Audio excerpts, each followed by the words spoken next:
This is Shahidul फसी। उम्मीद है आप सब खैरियत से होंगे। अब नहीं कोई बात ख़तरे की, अब नहीं कोई बात ख़तरे की, अब सभी को सभी से डर लगता है।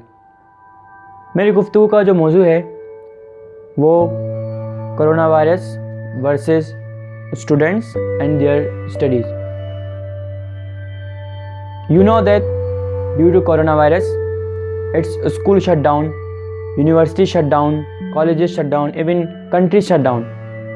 तो एज अ स्टूडेंट हमारा इस सिचुएशन में क्या रोल होना चाहिए?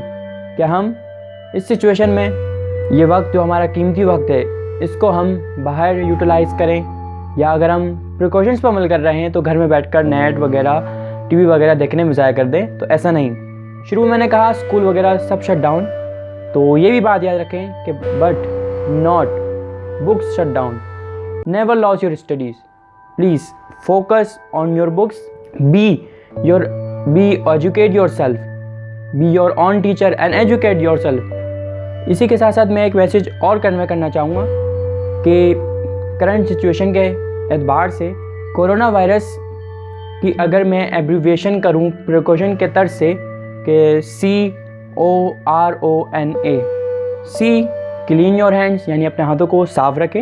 O ऑफ फ्रॉम गैदरिंग इस्तेमाल से गुरेज करें। R रेस योर इम्यूनिटी को स्ट्रॉन्ग करें, इम्यून सिस्टम को अपने अच्छा डेवलप करें। O only sick people wear mask and no to hand shaking, यानी जो बीमार शख्स है वो मास्क पहने और जो अवॉइड हैंड शेकिंग है करें, हैंड शेकिंग से अवॉइड करें।